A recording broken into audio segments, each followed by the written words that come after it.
Hello everyone, welcome to Mission High Nursing Classes. I am Divyanshu and today we are going to discuss about some very important MCQs regarding your upcoming CHO exams. So before we start, मैं आप सभी को बता देता हूँ कि mission high nursing classes की ओर से पेड टेस्ट सीरीज़ प्रोवाइड की जा रही है CHO अभ्यास, जो कि आपके जो भी अभी एग्ज़ाम्स होने वाले हैं CHO के, तो उनके लिए हमारे यहाँ पे पेड टेस्ट सीरीज़ अवेलेबल है। और स्पेशली राजस्थान एम्स के लिए भी पेड टेस्ट सीरीज़ अवेलेबल है, जो कि आपको www.missionhighnurses.com पर अवेलेबल है। तो आप वहाँ जाके लॉगिन करके और इस टेस्ट सीरीज़ को आप बाय कर सकते हैं और अपनी जो प्रिपरेशन है उसको आप एनालिसिस कर सकते हैं। इसी के साथ ही आपके जो भी इंडिया लेवल के जो CHO एग्ज़ाम्स है, स्टेट लेवल के, इंडिया के अंदर जो भी स्टेट लेवल के CHO एग्ज़ाम्स है, उनके लिए मिशन हाई नर्सिंग क्लासेस की ओर से बुक पब्लिश की गई है मिशन CHO। तो आप इसे भी अपनी CHO की प्रिपरेशन को और अच्छा करने के लिए आप इसे बाय कर सकते हैं, जो कि आपको अमेज़ॉन फ्लिपकार्ट पर अवेलेबल मिल जाएगी, या फिर आप डायरेक्ट हमें कॉन्टैक्ट कर सकते हैं इन नंबरों से। तो आप जहाँ भी हैं इंडिया में, हम आप तक पहुँचा देंगे। नेक्स्ट,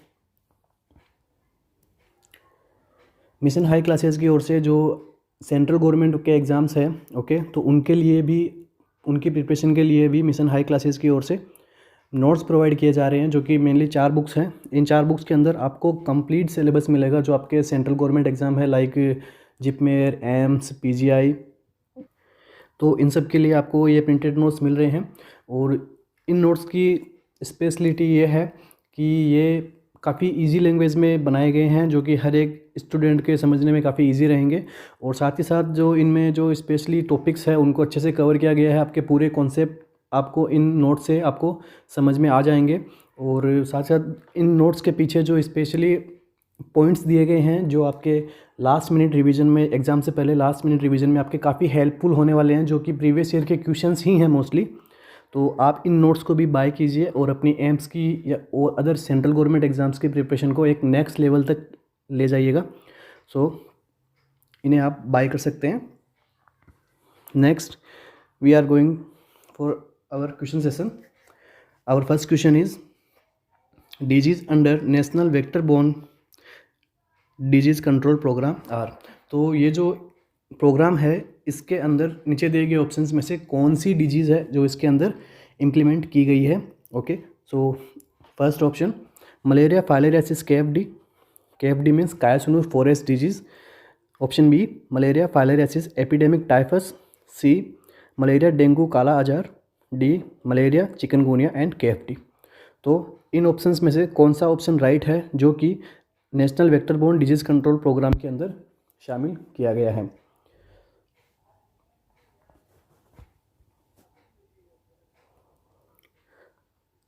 अपना जो करेक्ट आंसर रहेगा वो national vector borne disease control programme के अंदर option C malaria, dengue and kala azar, ये इन सभी डिजीज़ को इसके अंदर इंक्लूड किया गया है। ओके, सो ये रहा अपना रेशनल।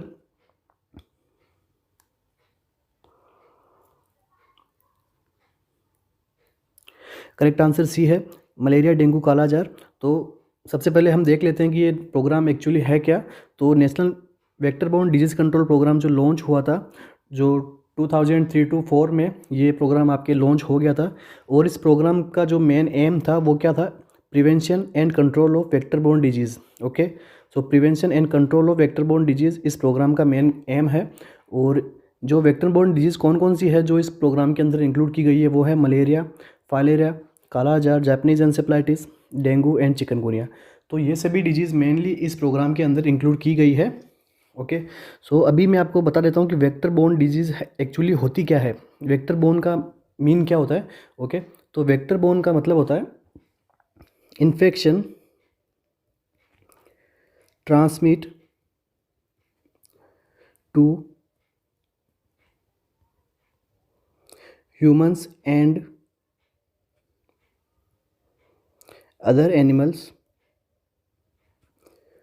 by blood feeding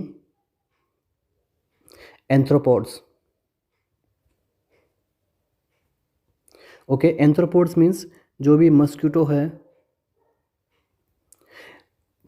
फ्लियाज है, टिक्स है, ओके। तो ये सभी क्या है, एंथ्रोपोड्स है, और इन एंथ्रोपोड की मदद से जो भी ह्यूमंस को या फिर एनिमल्स को जो भी डिजीज़ होती है, तो इन डिजीज़ को बोलते हैं vector borne disease. Okay, correct. So अपने फर्स्ट क्वेश्चन का जो करेक्ट आंसर है वो है सी।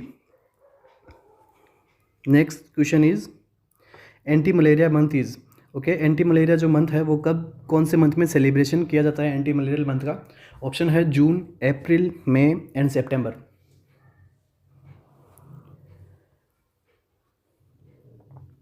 तो जो एंटी मलेरियल मंथ है वो सेलिब्रेट किया जाता है जून मंथ में। ओके, जून मंथ में क्यों किया जाता है इसको भी अपन देख लेते हैं कि जून मंथ से क्या होता है कि इंडिया में मानसून अराइवल होता है, ठीक है, before onset of monsoon and transmission season. तो जो मानसून होता है, जब वो बारिश वगैरह होगी तो क्या होगा, इंडिया में पानी, इंडिया के अंदर काफ़ी जगहों पे पानी इकट्ठा होगा, इंडिया में या कम्युनिटी के अंदर काफ़ी जगह में पानी इकट्ठा होगा। पानी इकट्ठा होगा तो वहाँ पे जो मलेरिया के जो लार्वा हैं या फिर जो अदर एंथ्रोपोड्स है वो जीव पैदा होंगे, जिनसे क्या होगी, ये सभी कम्युनिकेबल डिजीज़ है ये जनरेट होगी। तो anti malaria month is observe every year in June before onset of monsoon. तो मानसून से पहले इसको मनाया जाता है। क्यों मनाया जाता है? क्योंकि अगर मानसून के बाद में हम इसको इम्प्लीमेंट करेंगे तो इतनी इफेक्टिव ये इम्प्लीमेंट नहीं होगा। जैसे अपने को सड़कें अच्छी करनी है तो मानसून आने के बाद में सड़कों में पानी भरा रहेगा तो वो इतनी अच्छे तरीके से नहीं इम्प्लीमेंट हो पाएगी।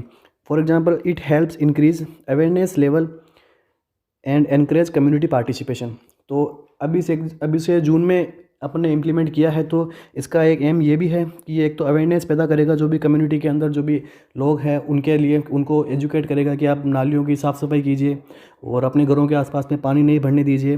तो वो साथ साथ इनको एनकरेज करेगा पार्टिसिपेशन करने के लिए ऐसे प्रोग्राम्स के अंदर कम्युनिटी को, ठीक है। सो अपना जो एंटी मलेरियल मंथ है वो है जून। इसी के साथ ही एक क्वेश्चन और है, वर्ल्ड मलेरिया डे कब सेलिब्रेट किया जाता है? अप्रैल 25। ओके, अप्रैल 25 को वर्ल्ड मलेरिया डे सेलिब्रेशन किया जाता है। सो अपना नेक्स्ट क्वेश्चन जो है वो,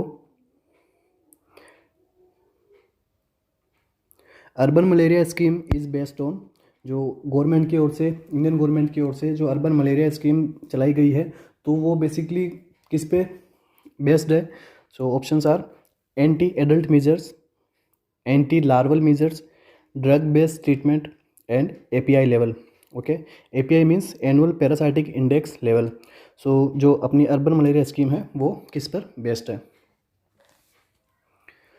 सो करेक्ट आंसर अपना जो एंटी मलेरिया स्कीम है वो मेनली बेस्ड है एंटी लार्वल मेजर्स पे। ओके, सो इसको अपन देखते हैं। Anti larval measures, anti larval measures urban malaria scheme was launched in 1971। ये डेट इतनी पूछी तो नहीं जाएगी बट अपने नॉलेज के लिए आप याद रख सकते हैं। इसका जो मेन एम है वो क्या है? Reduce and interruption of malaria transmission, ठीक है। इसका जो एम रहेगा वो रहेगा एक तो मलेरिया के ट्रांसमिशन को रोकना और उसको कम करना, उसको रोकना। It emphasise on vector control by anti larval measures. Okay, जो एंटी लार्वल मेजर्स है, लाइक जो भी जो इंसेक्टिसाइड्स है इनको आप पानी में डालिए तो ये क्या करेंगे कि एंटी लार्वल जो लार्वा रहेंगे उसको किल कर देंगे। ओके, ये सारे मेजर्स इसके अंदर आते हैं अर्बन मलेरिया स्कीम के अंदर। ओके, वेक्टर कंट्रोल किया जा सकता है इनसे। So option B are correct. Next question, larvicide use under urban malaria scheme. जो अर्बन मलेरिया स्कीम है जो चलाई गई थी तो उसके अंदर लार्विसाइड अपन मेनली कौन सा यूज़ करते हैं? Abate, DDT, parathion and malathion. काफ़ी इजी क्वेश्चन है। तो अर्बन मलेरिया स्कीम के अंदर जो लार्विसाइड अपन यूज़ करते हैं वो मोस्टली करते हैं एबेट, ठीक है। जो एबेट है उसको अपन केमिकल लार्विसाइड के बेसिस पे अपन यूज करते हैं। Answer A, Abate. Urban malaria scheme programme के अंदर अपन दो तरह के लार्विसाइड काम में लेते हैं, एक लेते हैं केमिकल, दूसरा बायोलॉजिकल। तो केमिकल के अंदर एबेट काम में लेते हैं। एबेट का जो, एबेट एक ब्रांड नेम है, ओके, उसके अंदर आता है टेमेफोज। तो इसको अपन लार्विसाइड के अकॉर्डिंग काम में लेते हैं। और इसका एक ही डिसएडवांटेज है कि ये डिसएग्रीबल स्मेल, इसकी थोड़ी स्मेल है वो काफ़ी डिसएग्रीबल होती है, ठीक है। और नेक्स्ट बायोलॉजिकल कंट्रोल क्या कर सकते हैं लार्वी साइड का, तो जो लार्वीवेरस फिश होती है लाइक गैम्बूशिया फिश है, तो इसे हम उन पानी के अंदर छोड़ सकते हैं, जिसकी वजह से ये क्या करती है लार्वा को ईट कर लेती है, और जो लार्वा है जिसको मलेरिया आगे डेवलप नहीं हो सकता है। ओके, तो anti larval measles urban malaria scheme के according Abate, right answer. Next question is dose of chloroquine when use for chemoprophylaxis for malaria is. तो सबसे पहले तो आप यहीं से एक आपको लिए आंसर मिल जाता है कि कीमोप्रोफाइलैक्सिस ऑफ मलेरिया क्या है, तो उसके अंदर अपन क्लोरोक्वीन दे सकते हैं, ठीक है। अभी क्या पूछा है, dose of chloroquine when use for कीमोप्रोफाइलैक्सिस of malaria is. तो जो कितनी डोज हम देते हैं कीमोप्रोफाइलैक्सिस ऑफ मलेरिया के लिए क्लोरोक्वीन की। ओके, सबसे पहले मैं आपको बता देता हूँ कि कीमोप्रोफाइलैक्सिस क्या होता है। तो कीमोप्रोफाइलैक्सिस मीन्स डिजीज़ को प्रिवेंशन करने के लिए, हम डिजीज़ होने से पहले ही हम उसके लिए अपन कोई स्पेशल ट्रीटमेंट लेते हैं, तो इसे हम बोलते हैं कीमोप्रोफाइलैक्सिस, ताकि हमें इन फ्यूचर वो प्रॉब्लम ना हो।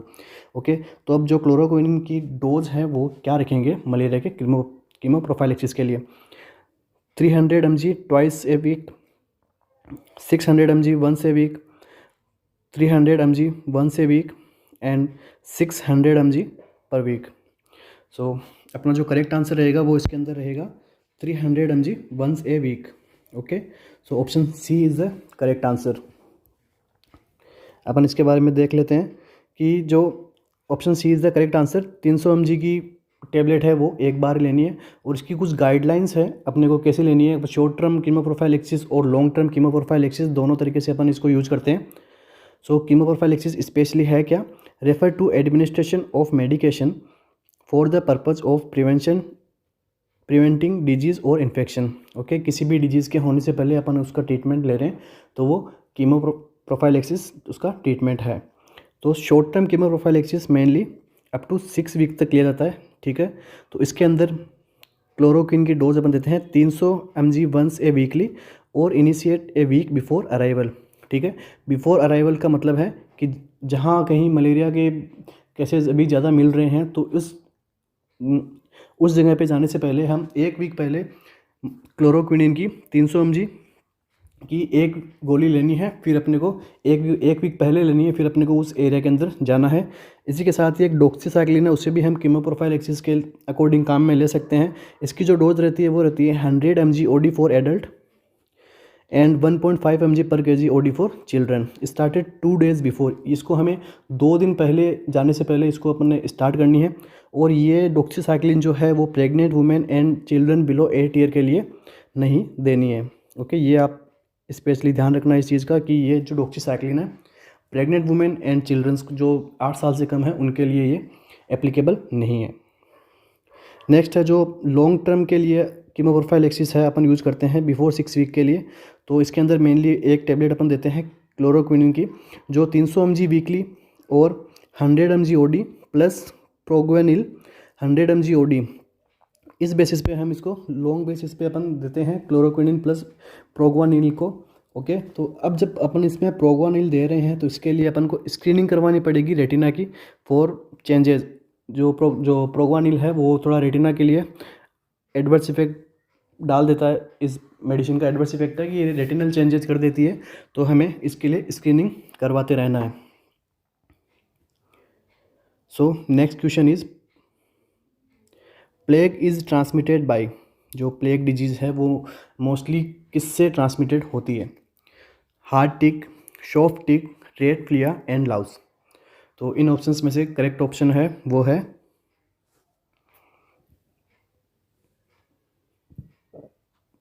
करेक्ट ऑप्शन जो है वो अपना वो है रेड फ्लिया। ओके, प्लेग है जो मेनली रेड फ्लिया से ट्रांसमिट होता है। Answer C, red flea positive agent है जो इसका है वो है यर्सनिया पेस्टिस। ओके, वेक्टर इसका है रेड फ्लिया है, and reservoir of infection wild rodents, जो जंगली चूहे होते हैं वो इसके इन्फेक्शन के रिजर्वायर का काम करते हैं। एंड इसी के साथ ही जो इसका इंक्यूबेशन जो पीरियड है प्लेग का वो ब्यूबेनिक एंड सेप्टिसेमिक का 2 to 7 डेज है, एंड न्यूमोनिक प्लेग है उसका इंक्यूबेशन पीरियड 1 to 3 डेज है।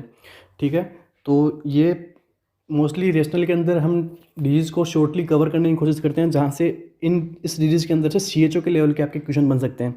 तो ये जो रेशनल्स है इसके अंदर से आपको देखने को मिल सकता है कि यर्सनिया पेस्टिस है जो प्लेग का कॉजेटिव एजेंट है, तो ये क्वेश्चन आपको CHO में पूछे जा सकते हैं। CHO में थोड़े एम्स से कम स्टैंडर्ड के क्वेश्चन पूछे जाते हैं अपने को। ठीक है, जो नेक्स्ट अपने क्वेश्चन है अलग से वो अपन डिस्कस कर लेते हैं कि अभी जैसे कोरोना चल रहा है तो अभी क्या चल रहा है, क्वारंटीन। ओके, तो फर्स्ट क्वारंटीन स्टार्ट किया गया था प्लेग के लिए। ओके, तो फर्स्ट क्वारंटीन स्टार्ट किया गया था प्लेग डिजीज़ के लिए। ओके, और जो फर्स्ट क्वारंटीन एक्ट है वो पास आउट किया गया था इंडिया में 1825 में। ओके, एंड इसी के बाद में जो एपिडेमिक डिजीज़ एक्ट है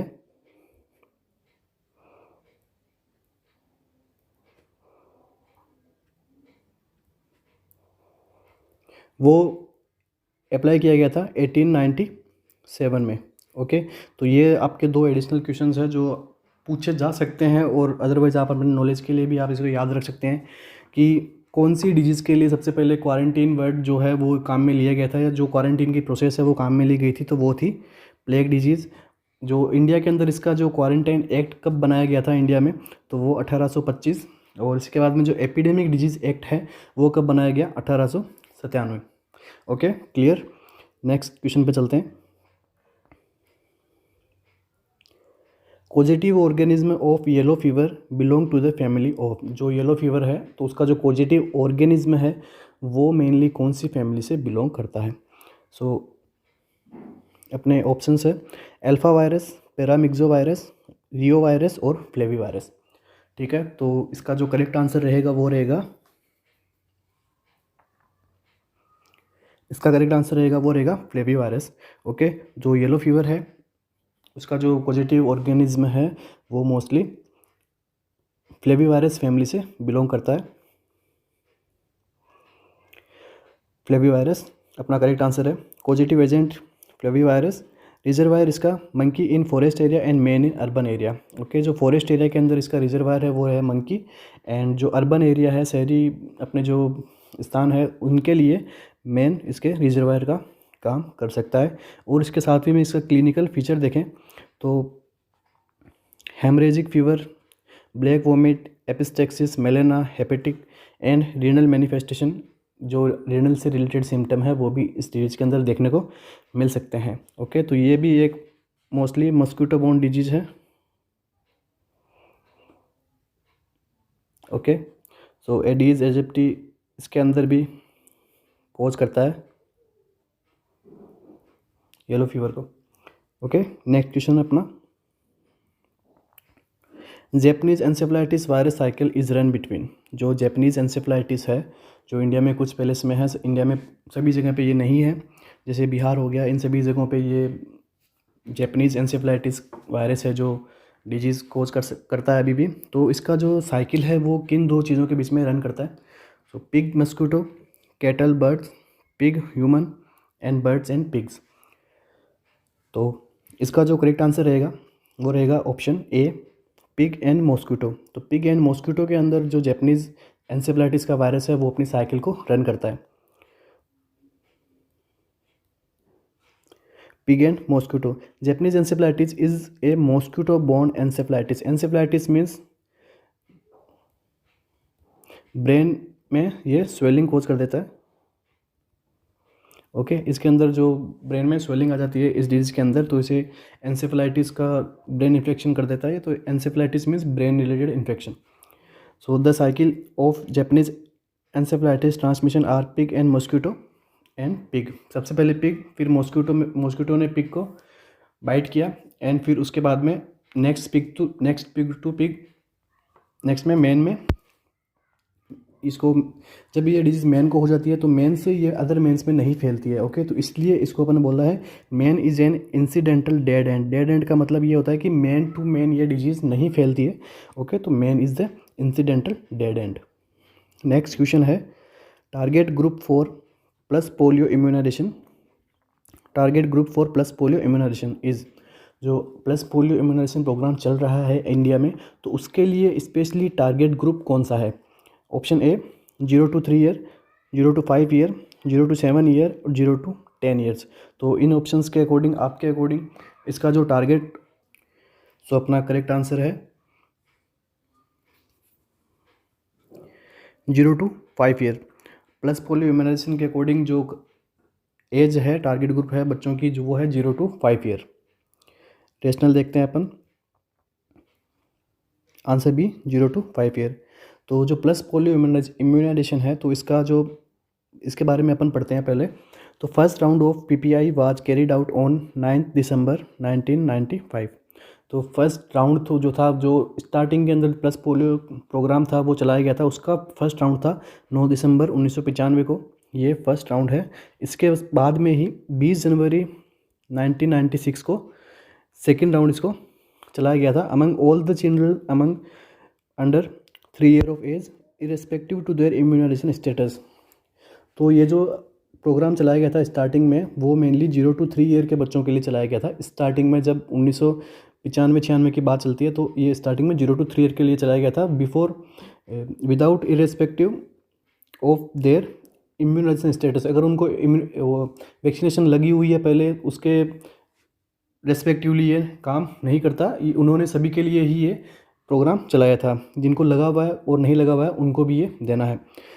but now PPI is oral polio vaccine is given to the all the children 0 to 5 year. But आज के टाइम के अंदर 0 to 5 ईयर के लिए एज में ये प्रोग्राम चलाया जा रहा है in the country in a week, एक वीक के अंदर। सबसे पहले तो बूथ के ऊपर हम लोग बैठते हैं, वहाँ पे जो फैमिली मेम्बर्स है वो अपने बच्चों को लेके आते हैं, हम वहाँ पे उनको वैक्सीन देते हैं, ओके, 2 ड्रॉप्स। इसके बाद में हाउस टू हाउस विजिट करके हम वैक्सीनेशन का काम जो बचा हुआ है वो करते हैं, regardless of previous immunisation status. Okay, so अपना जो आंसर रहेगा वो रहेगा 0 to 5 year. Next question, national leprosy eradication programme start in, जो लेप्रोसी का इराडिकेशन प्रोग्राम है नेशनल का, वो स्टार्ट कब हुआ था? 1950, 1955, 1983 एंड 1985। तो इसके अंदर जो अपना करेक्ट आंसर रहेगा वो रहेगा 1983। ओके, जो नेशनल लेप्रोसी इराडिकेशन प्रोग्राम है वो स्टार्ट हुआ था 1983 में। ठीक है, अदर क्वेश्चंस को अपन देख लेते हैं कि इसके अंदर ऑप्शन सी आर राइट 1983। तो नेशनल लेप्रोसी कंट्रोल प्रोग्राम कब चलाया गया था? वो था 1955 में। नेशनल लेप्रोसी इराडिकेशन प्रोग्राम 1983 में, और इसी के बाद में मल्टी ड्रग थेरेपी भी चलाई गई थी। तो मल्टी ड्रग थेरेपी में मेनली कौन कौन सी ड्रग्स आती है, ये कई बार पूछ ली जाती है, या एक्सेप्ट करके आपको क्वेश्चन पूछा जा सकता है इससे, मल्टी ड्रग थेरेपी से। तो सबसे पहले इसके अंदर कौन सी ड्रग आती है? रिफाम्पिसिन। रिफाम्पिसिन क्या है? एक एंटी टीबी ड्रग है, ओके, और जो कि मल्टी ड्रग थेरेपी के अंदर भी मोस्ट इफेक्टिव ड्रग भी रिफाम्पिसिन ही है। ओके, तो इसका एक क्वेश्चन, वर्ल्ड फेमस क्वेश्चन है आपके लिए नर्सिंग में, कि ये इसका जो साइड इफेक्ट है वो क्या है, एडवर्स इफेक्ट है जो क्या है, ये क्या करता है, अपनी जो बॉडी के जो सिक्रेशंस होते हैं उनको ऑरेंज कलर के कर देते हैं। ओके, तो अगर आपको कोई पूछे, बोले कि भाई मेरा जो एंटी टीबी ड्रग चल रही है बट मेरे यूरिन का कलर ऑरेंज है, तो आपको उसे एजुकेट करना है कि ये एक नॉर्मल कंडीशन है, इस डिजीज़ का नॉर्मल कंडीशन है, जो डिजीज़ जो अपन टेबलेट लेते हैं इसकी नॉर्मल कंडीशन है। इसी के बाद में जो सेकेंड ड्रग है वो आती है इसके अंदर क्लोफाजीमेन, एंड थर्ड ड्रग है वो आती है इसके अंदर डेप्सोन। ओके, तो ये मेनली मल्टी ड्रग थेरेपी इसके अंदर ये काम में ली जाती है लेप्रोसी के अंदर। नेक्स्ट क्वेश्चन है अपना, the first step in each mechanism of labour include. First step in each mechanism of labour include, जो मैकेनिज्म ऑफ लेबर स्टार्ट होती है तो उसका फर्स्ट स्टेप क्या है, ये पूछा गया है आपसे। Flexion, descend, internal rotation and restitution.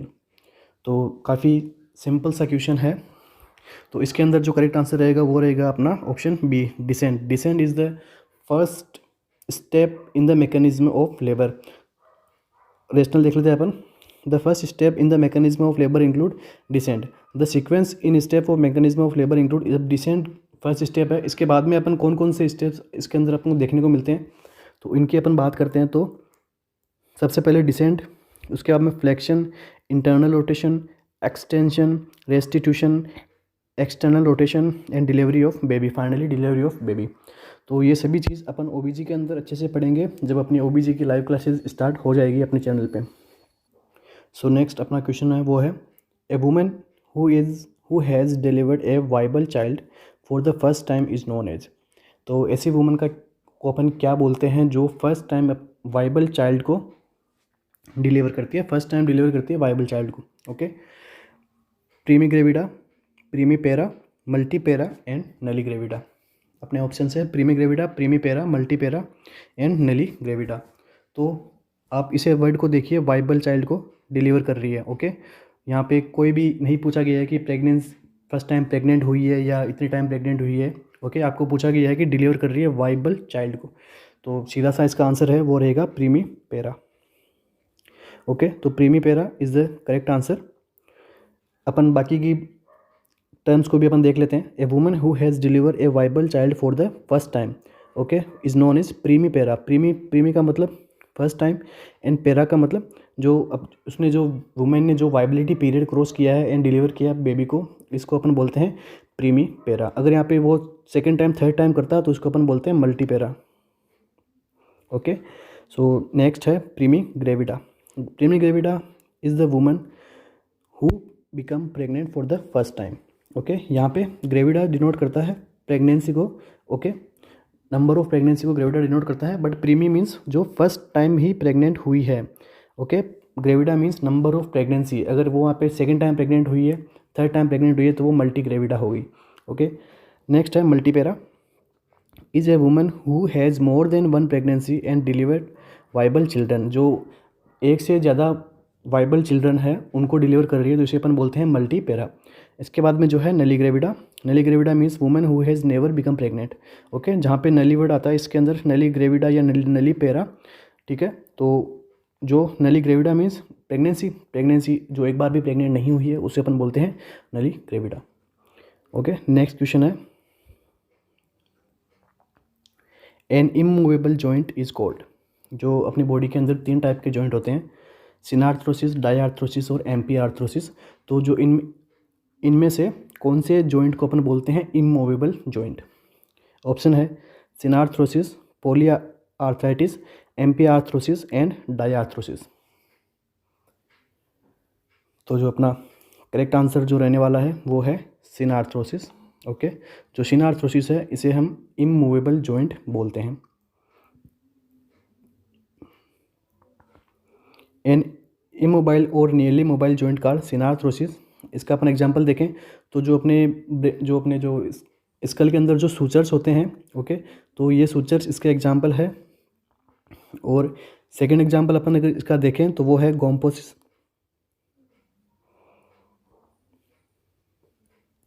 Okay, जो अपने टूथ सॉकेट है उनके बीच के अंदर जो जॉइंट होता है वो उसे अपन बोलते हैं गोम्पोसिस, जो कि एक इसका ही एग्जांपल है।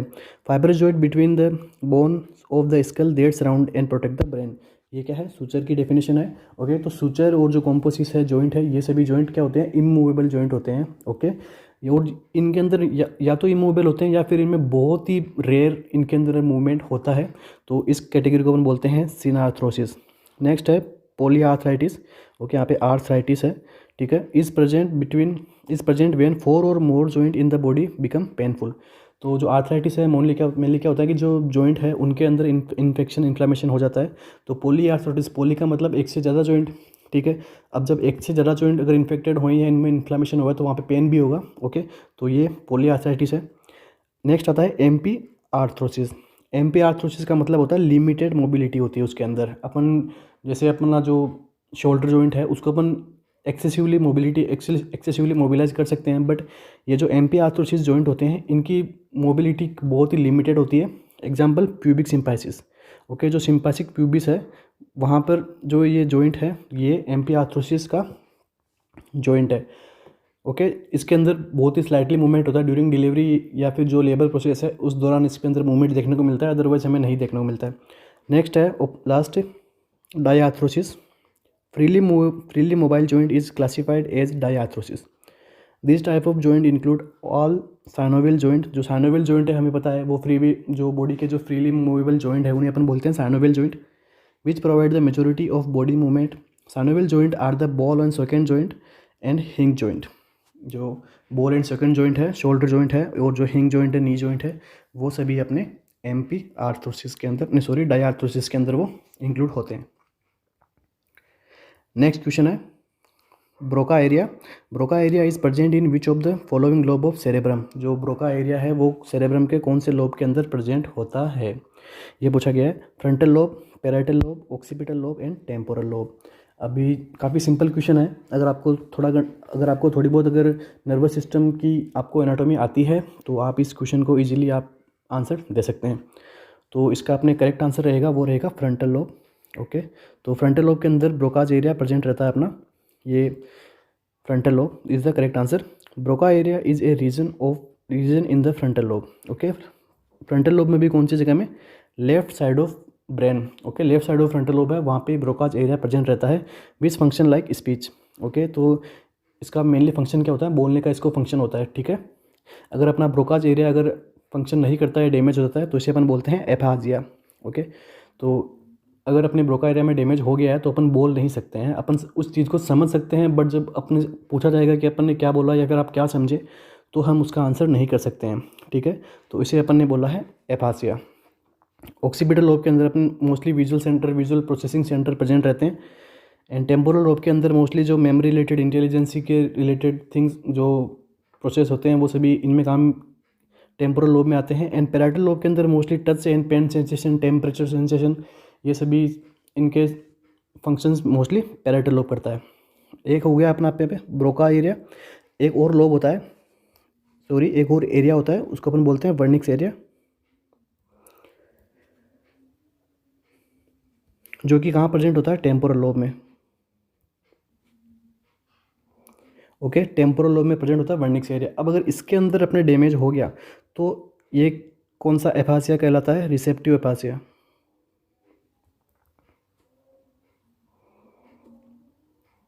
ओके, रिसेप्टिव एफासिया मीन्स कि इस कंडीशन के अंदर अपन कुछ भी पेशेंट को बोलेंगे तो वो समझ ही नहीं पाएगा। ओके, तो समझ ही नहीं पाएगा तो मतलब वो रिसीव नहीं कर पाएगा अपन जो भी कुछ बोलें। ओके, तो आप रिसीव नहीं कर पाएगा तो इस रिसीव से आप रिसेप्टिव एफासिया आप याद रख सकते हैं। और इसके अंदर जो ब्रोका एरिया के अंदर है उसे आप,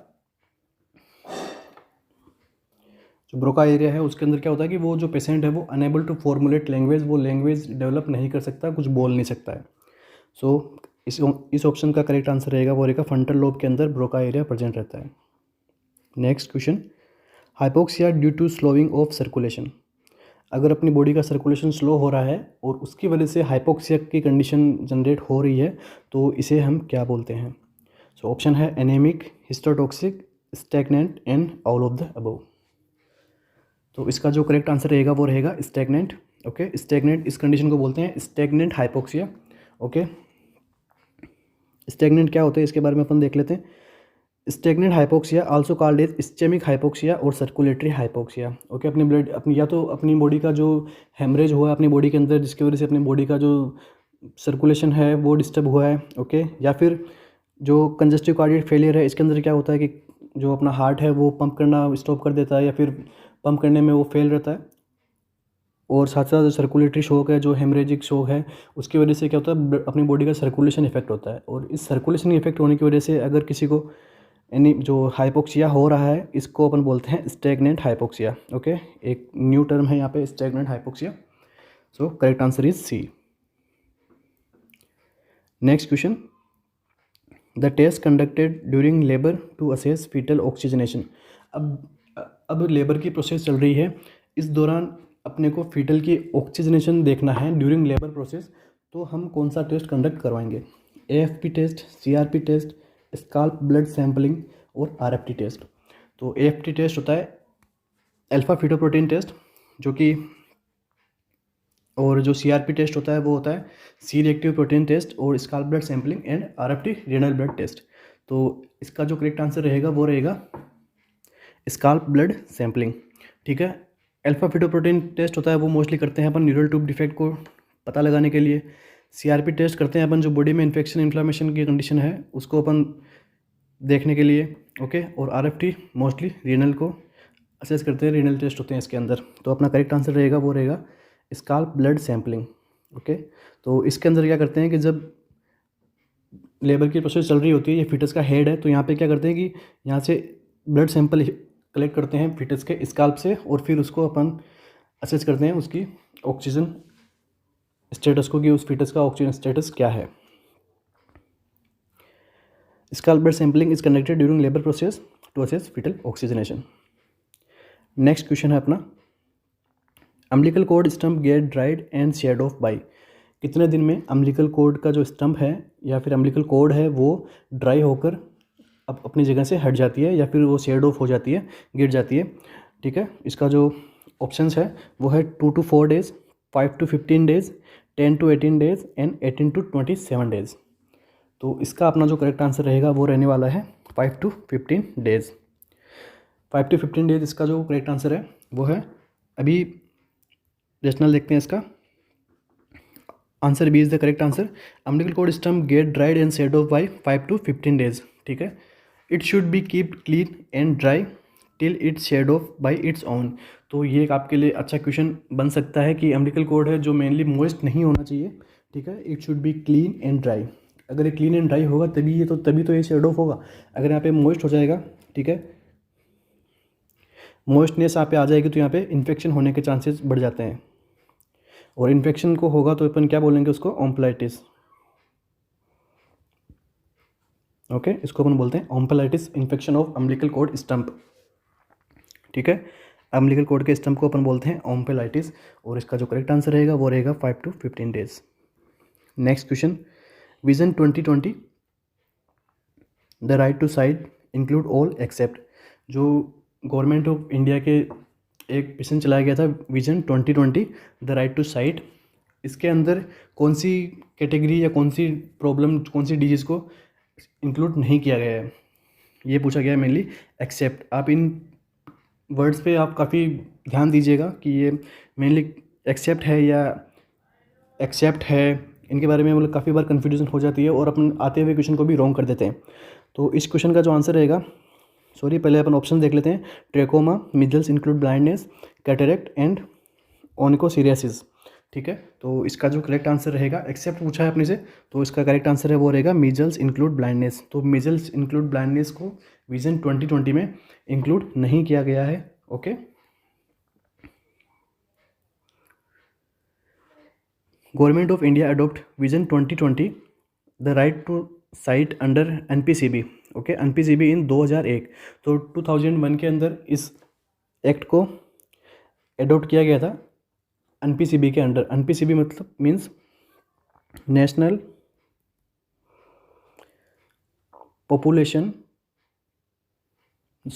programme for control blindness, okay. तो NPCB की फुल फॉर्म है national programme for control blindness, और इसके तहत इंडियन गवर्नमेंट ने अडोप्ट किया था विजन 2001 में। और इसके अंदर कौन कौन सी डिजीज़ इंक्लूड की गई थी, वो फर्स्ट है cataract, second adulthood blindness, and third है trachoma, refractive error, diabetic retinopathy and glaucoma, okay. तो इन सब कंडीशन को इसके अंदर इंक्लूड किया गया है except measles include blindness. Next question है, best method for prevention of congestive heart disease, okay. Best method for prevention of congestive heart disease, तो कौन सा मेथड का प्रिवेंशन है वो बेस्ट रहेगा कंजेस्टिव हार्ट डिजीज़ की जो प्रॉब्लम्स है उनसे बचने के लिए। Primordial prevention, primary prevention, secondary prevention और टर्शियरी प्रिवेंशन। तो इसका जो करेक्ट आंसर होने वाला है वो है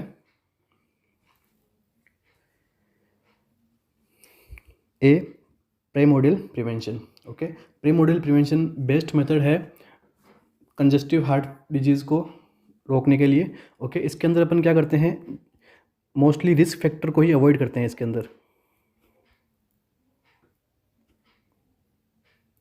ओके। लाइक अपन डेली योगा करते हैं और अपन अच्छी डाइट ले रहे हैं यहाँ पे, मीन्स प्रीमोडियल प्रिवेंशन वहाँ अप्लाई होता है जहाँ पर रिस्क फैक्टर नहीं प्रेजेंट होता है, ठीक है। जब रिस्क फैक्टर ही नहीं है तो आगे डिजीज़ कैसे पॉसिबल हो सकती है बनने के लिए। और ये prevention mostly non communicable disease के लिए ही अप्लाई होता है, मोस्टली नॉन कम्युनिकेबल डिजीज़ के लिए।